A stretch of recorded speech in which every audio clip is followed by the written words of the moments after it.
Hi ಸ್ನೇಹಿತರೆ, ಎಲ್ಲರಿಗೂ ನಮಸ್ಕಾರ. ಬೆಳಗಿನ ಶುಭೋದಯ. ಸ್ಪರ್ಧಾ ವಿನರ್ಸ್ ಯೂಟ್ಯೂಬ್ ತರಗತಿಗೆ ತಮಗೆಲ್ಲ ಆರ್ಥಿಕವಾದಂತಹ ಸ್ವಾಗತ. ಆತ್ಮೀಯ ಸ್ಪರ್ಧಾ ವಿದ್ಯಾರ್ಥಿಗಳೇ, ಯಾರೆಲ್ಲ PDO ಎಕ್ಸಾಮ್ ಬರೀತಾ ಇದ್ದೀರಿ, ಹೌದಾ, ಅವರಿಗೆಲ್ಲ ಅಡ್ವಾನ್ಸ್ ಆಗಿ ಸ್ಪರ್ಧಾ ವಿನರ್ಸ್ ಯೂಟ್ಯೂಬ್ ಚಾನಲ್ ಮತ್ತು ಮ್ಯಾನೇಜ್ಮೆಂಟ್ ಟೀಮ್ ಇಂದ ಹೃದಯಪೂರ್ವಕವಾದಂತಹ ಸ್ವಾಗತ. All the best. ಚೆನ್ನಾಗಿ ಬರೀರಿ, ಯಾವುದೇ ಒಂದು ಗೊಂದಲ ಬೇಡ. ಟೆನ್ಷನ್ ಮಾಡ್ಕೋಬೇಡ್ರಿ. ಆಗುತ್ತಾ ಇಲ್ಲ ಅಂತ ಒಟ್ಟ ಟೆನ್ಷನ್ ಮಾಡ್ಕೋಬೇಡ್ರಿ. ಕೂಲಾಗಿ ಬರೀರಿ, ಎಲ್ಲವೂ ಕೂಲಾಗಿ ಆಗುತ್ತೆ. ಸೊ ಹಾಗಾದ್ರೆ ಇಂದಿನ ವಿಶೇಷತೆ ತರಗತಿ ಏನಪ್ಪಾ ಅಂತಂದ್ರೆ, ಹಲವಾರು ಪರೀಕ್ಷೆಗಳಲ್ಲಿ ಕೇಳಿದಂತ ಪದೇ ಪದೇ ಕೇಳ್ತಕ್ಕಂತ ಒಂದು ಸಂಸ್ಥೆ. ಆ ಸಂಸ್ಥೆ ಯಾವ್ದಪ್ಪ ಅಂತಂದ್ರೆ ರಾಷ್ಟ್ರೀಯ ಯೋಜನಾ ಆಯೋಗ ಅಂತ ಕರಿತೀವಿ. ರಾಷ್ಟ್ರೀಯ ಯೋಜನಾ ಆಯೋಗ, ನ್ಯಾಷನಲ್ ಪ್ಲಾನಿಂಗ್ ಕಮಿಷನ್ ಅಂತ ಕರಿತೀವಿ. ಸದ್ಯದಲ್ಲಿ ಈ ಸಂಸ್ಥೆ ಇಲ್ಲ. ಇದರ ಬದಲಿಗೆ ನಾಮಕರಣವನ್ನು ಬದಲಾವಣೆ ಮಾಡಿದ್ದಾರೆ ಅಷ್ಟೇ. ಸಂಸ್ಥೆಯನ್ನ ರದ್ದುಗೊಳಿಸಿಲ್ಲ, ಸಂಸ್ಥೆ ಕ್ಯಾನ್ಸಲ್ ಆಗಿಲ್ಲ. ಆದ್ರೆ ಏನಪ್ಪಾ ಅಂದ್ರೆ ಸಂಸ್ಥೆಯನ್ನ ಬದಲಾವಣೆ ಮಾಡಿದ್ದಾರೆ. NPC ತೆಗೆದೇನ್ ಮಾಡಿದಾರಪ್ಪ ಅಂದ್ರೆ ನೀತಿ ಆಯೋಗ ಅಂತ ಮಾಡಿದ್ದಾರೆ. ತಮ್ಗೆಲ್ಲ ಗೊತ್ತಿದೆ, ಇಲ್ಲಿ ಹಲವಾರು ವಿಶೇಷಗಳು ಇರ್ತಾವ. ಈ ನೀತಿ ಆಯೋಗದ ಬಗ್ಗೆ ಸವಿವರವಾಗಿ ನೋಡ್ಕೊಂಡ್ಬಿಡೋಣ ಬನ್ನಿ. ಹಾಗಾದ್ರೆ ಸೊ ನೋಡಿ, ನ್ಯಾಷನಲ್ ಪ್ಲಾನಿಂಗ್ ಕಮಿಷನ್, ರಾಷ್ಟ್ರೀಯ ಯೋಜನಾ ಆಯೋಗ ಅಂತ ಕರಿತೀವಿ, ಹೌದಾ. ಸೊ ಕೆಲವೊಂದಿಷ್ಟು ಅಕ್ಷರಗಳಲ್ಲಿ ಕಾಣ್ತಾ ಇಲ್ಲ, ಯಾಕಂದ್ರೆ ನಾನು ಅಡ್ವಾನ್ಸ್ ಆಗಿ ನೋಡ್ಲಿಲ್ಲ. ಏನಾಯ್ತಪ್ಪ ಅಂತ ಬ್ಲ್ಯಾಕ್ ಇಂಕ್ ಖಾಲಿ ಆಗಿದ್ದು, ಬ್ಲ್ಯಾಕ್ ಇಂಕ್ ಬೆಳಿಗ್ಗೆ ಬಂದು ನೋಡಿದೆ, ಪೂರ್ತಿ ಖಾಲಿ ಆಗಿತ್ತು. ಸೊ ಹಾಗಾಗಿ ಬ್ಲೂ ಇಂಕ್ ಬಂದಿದ್ದೀನಿ, ಅಡ್ಜಸ್ಟ್ಮೆಂಟ್ ಮಾಡ್ಕೊಳ್ಳಿ. ನಾಳೆ ಮತ್ತೆ ಏನಪ್ಪ ಅಂದ್ರೆ ಅದ್ದೂರಿಯಾಗಿ ಬ್ಲ್ಯಾಕ್ ಇಂಕ್ ಬಂದು ತರಗತಿಯನ್ನು ಆರಂಭಿಸೋಣ. ಸೊ ಸ್ಥಾಪನೆ ಮಾರ್ಚ್ 15, 1950. ಸೊ ನೋಡ್ರಿ, ಇಲ್ಲಿ ಏನಪ್ಪಾ ಅಂದ್ರ ಈ ರಾಷ್ಟ್ರೀಯ ಯೋಜನಾ ಆಯೋಗ ಸ್ಥಾಪನೆ ಮಾಡಿದವರು, ಸ್ಥಾಪಕರು, ಪ್ರಥಮ ಅಧ್ಯಕ್ಷರೆಲ್ಲ ಅಂದಾಗ ನಾವು ಈಸಿಯಾಗಿ ಮಾಡ್ತೀವಿ. ಎಕ್ಸಾಮ್ ಪರ್ಪಸ್ ಜವಾಹರ್ಲಾಲ್ ನೆಹರು ಅಂತ ಆನ್ಸರ್ ಆಗ್ತೀವಿ. ಸೊ ನೀವು ನೆಟ್ ಒಳಗಡೆ ನೋಡಿದಾಗ ಎಲ್ಲಾದ್ರೂ ನೋಡಿದ್ರಾಗ ಕೆಲವೊಂದಿಷ್ಟು ಕಡೆ ರಾಷ್ಟ್ರೀಯ ಯೋಜನಾ ಆಯೋಗದ ಸ್ಥಾಪಕರು ಯಾರು ಅಂತ ಬಂದ್ರೆ ಯಾರು ತೋರಿಸ್ತಾರೆ ಅಂದ್ರೆ ಸುಭಾಷ್ ಚಂದ್ರ ಬೋಸ್ ಅವರನ್ನು ತೋರಿಸ್ತಾರೆ. ಅಧ್ಯಕ್ಷರು ಅಥವಾ ಸ್ಥಾಪಕರು, ರಾಷ್ಟ್ರೀಯ ಯೋಜನಾ ಆಯೋಗದ ಸ್ಥಾಪಕರು ಯಾರು ಅಂತ ನೀವು who is the father of national planning commission ಅಂತ ಹೇಳಿದ್ರ ಸುಭಾಷ್ ಚಂದ್ರ ಬೋಸ್ ಅವರನ್ನು ತೋರಿಸ್ತಾ. ಅದು ಕೂಡ ಒಂದು ರೀತಿಯಲ್ಲಿ ಸರಿ ತಪ್ಪಲ್ಲ. ಯಾಕಂತಂದ್ರೆ 1938ರಲ್ಲಿ ಹರಿಪುರದಲ್ಲಿ ರಾಷ್ಟ್ರೀಯ ಕಾಂಗ್ರೆಸ್ ಅಧಿವೇಶನ ನಡೆಯುತ್ತೆ. ಆ ಅಧಿವೇಶನದ ಅಧ್ಯಕ್ಷರಾಗಿ ಯಾರು ಆಗಿರ್ತಾರೆ, ಸುಭಾಷ್ ಚಂದ್ರ ಬೋಸ್ ಅವರು ಕೂಡ ಭಾಗವಹಿಸಿರ್ತಾರೆ. ಅಲ್ಲಿ ಜವಾಹರ್ಲಾಲ್ ನೆಹರು ಅವರು ಏನ್ ಮಾಡ್ತಾರಪ್ಪ ಅಂದ್ರೆ ಸಲಹೆಯನ್ನು ನೀಡ್ತಾರೆ.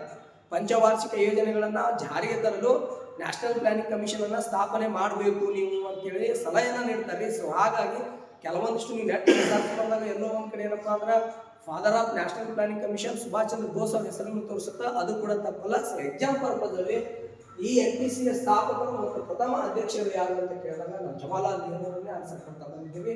ಸೊ ಪ್ರಥಮ ಅಧ್ಯಕ್ಷರು ಸ್ಥಾಪಕರು ಜವಾಹರ್ಲಾಲ್ ನೆಹರು ಅಂದ್ರ ಈ ಒಂದು ರಾಷ್ಟ್ರೀಯ ಯೋಜನಾ ಆಯೋಗದ ಕೇಂದ್ರ ಕಚೇರಿ ಎಲ್ಲಿದ್ದಪ್ಪ ಅಂದ್ರ ನವದೆಹಲಿ ಒಳಗಡೆ ಇತ್ರಿ, ಹೌದಾ.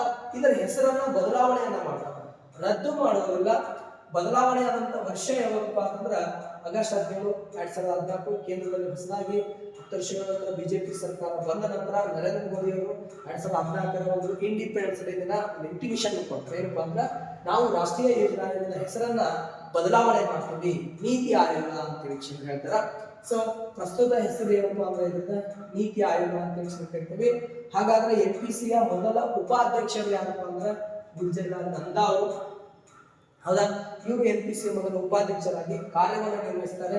ಪ್ರಮುಖ ಕಾರ್ಯ ಏನು? ಯೋಜನಾ ಕರಡು ಪ್ರತಿಯನ್ನ ರಚನೆ ಮಾಡೋದು.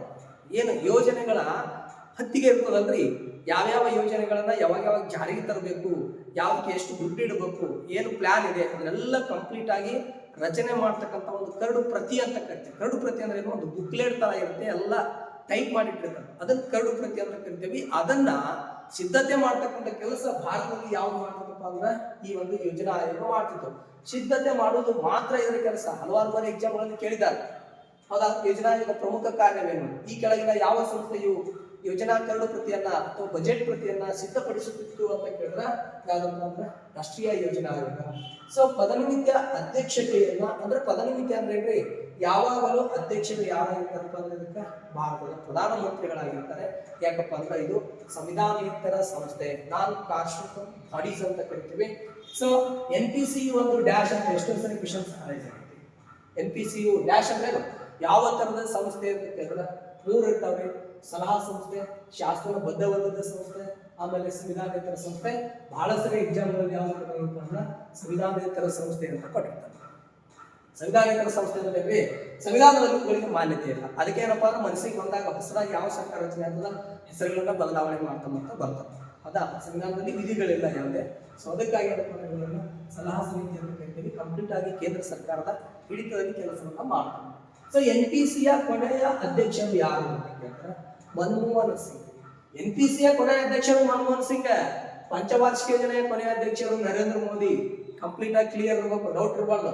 NPC 2014 ಏನಾಯ್ತು, NPC ಬದಲಾಗಿ ನೆಕ್ಸ್ಟ್ 2015 ಏನಾಯ್ತು, ನೀತಿ ಆಯೋಗ ಕಾರ್ಯ ಸ್ಟಾರ್ಟ್ ಮಾಡ್ತು. ನೀತಿ ಆಯೋಗ ಕಾರ್ಯ ಸ್ಟಾರ್ಟ್ ಆದ್ಮೇಲೆ ಏನೈತಿ, ನರೇಂದ್ರ ಮೋದಿ ಅವರು ಅಧ್ಯಕ್ಷರಾದರು. ಸೊ ಕೊನೆಯ ಪಂಚವಾರ್ಷಿಕ ಯೋಜನೆ ಮುಗಿದಿದ್ದಾವಾಗ 2017. ಸೊ ಹಾಗಾದ್ರೆ ಪಂಚವಾರ್ಷಿಕ ಯೋಜನೆ ಕೊನೆಯ ಅಧ್ಯಕ್ಷರು ನರೇಂದ್ರ ಮೋದಿ, NPCಯ ಕೊನೆಯ ಅಧ್ಯಕ್ಷರು ಯಾರಪ್ಪ ಅಂತಂದ್ರೆ ಮನಮೋಹನ್ ಸಿಂಗ್. ಇದು ಕ್ಲಿಯರ್ ಆಗಬೇಕು. ಕೊನೆಯ ಉಪಾಧ್ಯಕ್ಷರು ಯಾರಪ್ಪ ಅಂದ್ರೆ ಮುಮ್ತಾಜ್ ಸಿಂಗ್ ಅಹಲುವಾಲಿಯಾ. ಅಂತ ಕಳೆದ ಕೆಲವೊಂದು 7 ರಿಂದ 8 ತಿಂಗಳಿಂದ ಒಂದು ಎಕ್ಸಾಮ್ ಬಂದ್ರಿ, ಆ ಎಕ್ಸಾಮ್ ಖುಷಿ. ಹೌದಾ. ಸೊ NPCಗೆ ಅಧ್ಯಕ್ಷರಾಗಿ ಕಾರ್ಯನಿರ್ವಹಿಸಿದ ಏಕೈಕ ಕನ್ನಡಿಗ ಯಾರಪ್ಪ ಅಂದ್ರೆ HD ದೇವೇಗೌಡ. ಹೌದಾ, ಯಾಕಂದ್ರೆ NPC ಅಧ್ಯಕ್ಷರೇ ಆಗಿರ್ತಾರೆ, ಭಾರತದ ಪ್ರಧಾನಮಂತ್ರಿಗಳು ಇರ್ತಾರ. ಇವ್ರು ಏನಪ್ಪ ಅಂದ್ರೆ ಅಧ್ಯಕ್ಷರಾಗಿದ್ದು, ಇವ್ರು ಕಾರ್ಯನಿರ್ವಹಿಸಿದ್ರು. ಇನ್ನು ಉಪಾಧ್ಯಕ್ಷರಾಗಿ ಕಾರ್ಯನಿರ್ವಹಿಸಿದ ಕನ್ನಡಿಗರು ಯಾರಪ್ಪ ಅಂತಂದ್ರೆ ರಾಮಕೃಷ್ಣ ಹೆಗಡೆ ಅವರು. ಸೊ ಇದು ಪದೇ ಪದೇ ಎಕ್ಸಾಮ್ಗಳಲ್ಲಿ ಕೇಳಿದಂತ ಒಂದು ಪ್ರಶ್ನೆ. ಅಷ್ಟು PDO ಎಕ್ಸಾಮ್ ಇದೆ, ಬಂದು ಬರ್ಬೋದು, ಬರ್ದೇನೂ ಇರ್ಬೋದು, ಹೇಳಕ್ಕಾಗಲ್ಲ. ಸೊ ಬರುತ್ತಂತೆ ಕಂಪ್ಲೀಟ್ ದಂಡಿನ ಕ್ಲಾಸ್ ಅಂತ ಕೇಳಿ. ಸೊ ಇನ್ನೊಂದು ವಿಶೇಷತೆ, ನಮ್ಮ ಯೂಟ್ಯೂಬ್ ಚಾನಲನ್ನ ಸಬ್ಸ್ಕ್ರೈಬ್, ಯಾರ್ಯಾರು ಸಬ್ಸ್ಕ್ರೈಬ್ ಆಗಿರಲ್ಲ ಆ ಎಲ್ಲ ವಿದ್ಯಾರ್ಥಿಗಳಿಗೆ ನಿರಂತರವಾಗಿ ಸಂಜೆ 8:30 ಅಥವಾ 9 ಗಂಟೆಗೆ ಪ್ರೀ ಟೆಸ್ಟ್ಗಳನ್ನು ಕೊಡ್ತಾ ಇದ್ದೀವಿ. ಎಲ್ಲ ವಿದ್ಯಾರ್ಥಿಗಳು ಬರಿತಾ ಇದ್ದಾರೆ. ಪ್ರತಿದಿನ 100 ರಿಂದ 120 ವಿದ್ಯಾರ್ಥಿಗಳು ಬರಿತಾ ಇದ್ದೀರಿ. ಸೊ ಅದೇ ಥರ ಅಭೂತಪೂರ್ವ ಎಕ್ಸಾಮನ್ನು ಯಶಸ್ಸನ್ನು ಕೊಡ್ರಿ. ಸೊ ಯೂಟ್ಯೂಬ್ ಚಾನಲನ್ನು ಬೆಳೆಸ್ರಿ. ಮತ್ತೆ ಮುಂಬರ್ತಕ್ಕಂಥ PC, ಪೊಲೀಸ್, PS ಯಾರ್ಯಾರು ಓದಾಗ್ತಿರಲ್ರಿ ಅವ್ರಿಗೆಲ್ಲರಿಗೂ ಕೂಡ ಇದೇ ಥರ ವಿಷಯಗಳು ಬರ್ತಾನೆ ಇರ್ತಾವ. ಮತ್ತು ಅದೇ ಥರ ಟೆಸ್ಟ್ ಕೂಡ ಪ್ರತಿದಿನ 8:00 ನಿಮ್ಗೆ ಪ್ರಾಕ್ಟೀಸ್ ಆಗ್ತಾ ಇರ್ತದೆ. ಓದಿದ್ದೆಲ್ಲ ಪ್ರಾಕ್ಟೀಸ್ ಆಗ್ತಾ ಇರ್ತೈತಿ, ಅದು ಕೂಡ ನಡೀತದೆ. ಇನ್ನು ಯಾರ್ಯಾರು ಟೆಸ್ಟ್ಗಳನ್ನು ಅಟೆಂಡ್ ಮಾಡ್ತಾ ಇಲ್ಲ, ಯಾರಿಗೆ ಲಿಂಕ್ ಬರ್ತಾ ಇಲ್ಲ, ಅವರೆಲ್ಲ ಕಾಲ್ ಮಾಡಿರಿ. ನನ್ನ ಒಂದು ಕಾಂಟ್ಯಾಕ್ಟ್ ನಂಬರ್ ಬಂದ್ಬಿಟ್ಟು 8971028189. ಈ ಒಂದು ಕಾಂಟ್ಯಾಕ್ಟ್ ನಂಬರ್ ಕಾಲ್ ಮಾಡಿ, ಸರ್ ನಾವು ಟೆಸ್ಟ್ ಬರೀಬೇಕಾಗೈತಿ, ನಮ್ಗೆ ಮುಂದಿನ ಎಕ್ಸಾಮ್ಗೆ ನಾವು ರೆಡಿ ಆಗತ್ತೀವಿ, ಡೈಲಿ ಟೆಸ್ಟ್ ಲಿಂಕ್ ಕಳಿಸ್ರಿ ಅಂತ ಹೇಳಿ ಮೆಸೇಜ್ ಹಾಕಿ ವಾಟ್ಸಪ್ಪ. ಹೌದಾ, ನಾನು ಏನಪ್ಪ ಅಂತ ರಿಪ್ಲೈ ಮಾಡ್ತೀನಿ. ನಿಮ್ಮ ಹೆಸರನ್ನು ನಮ್ಮ ಸಂಸ್ಥೆಯ ಗ್ರೂಪ್ಗಳಲ್ಲಿ ಸೇರಿಸ್ಕೊಳ್ತೀವಿ. ಸೊ ಅದಾ ಇನ್ನೊಂದು ಮಾಹಿತಿ, SSC GD RRB NTPCಯ 36ನೇ ಬ್ಯಾಚ್, RPF ಪೊಲೀಸ್ ಆಗಿರ್ಬೋದು, RRB NTPC ಆಗಿರ್ಬೋದು. ಸೊ ಈ ಒಂದು ಎಲ್ಲಾ ಪರೀಕ್ಷೆಗಳಿಗೆ ತರಬೇತಿಯನ್ನ ನೀಡ್ತಾ ಇದೆ ಸ್ಪರ್ಧಾಗುರು ಸಂಸ್ಥೆ ವತಿಯಿಂದ. ಅದ ಇದೇ 15ನೇ ತಿಂಗಳು 36ನೇ ಬ್ಯಾಚ್ ಸ್ಟಾರ್ಟ್ ಆಗುತ್ತೆ. ಕಂಪ್ಲೀಟ್ ಆಗಿ 0 ಇಂದ ಹೀರೋ ಮಾಡ್ತೀವಿ. ಹೌದಾ, ಕಂಪ್ಲೀಟ್ ಮ್ಯಾಥ್ಸ್, ಮೆಂಟಾಲಿಟಿ, ಆಮೇಲೆ ಸ್ಟ್ರಾಟಜಿಕ್ ಅಂತ ಬರ್ತದೆ. ಇದೆಲ್ಲ ಕಂಪ್ಲೀಟ್ ಆಗಿ ಮಾಹಿತಿಯನ್ನ ಮಾಡ್ತೀವಿ. ಯಾರು ಮ್ಯಾಥ್ಸ್ ಬೇಸಿಕ್ ವೀಕ್ ಇದ್ರಿ ಅವರೆಲ್ಲ ಬರ್ರಿ. ಅವ್ರಿಗೆ ಬೆಳಿಗ್ಗೆ ಬೇಸಿಕ್ ಕ್ಲಾಸ್ ಮಧ್ಯಾಹ್ನ ತರಗತಿಯನ್ನು ಆರಂಭಿಸ್ತೀವಿ. ಸೊ ಈ ಥರ ಎಲ್ಲ ವ್ಯವಸ್ಥೆ ಇರುತ್ತೆ.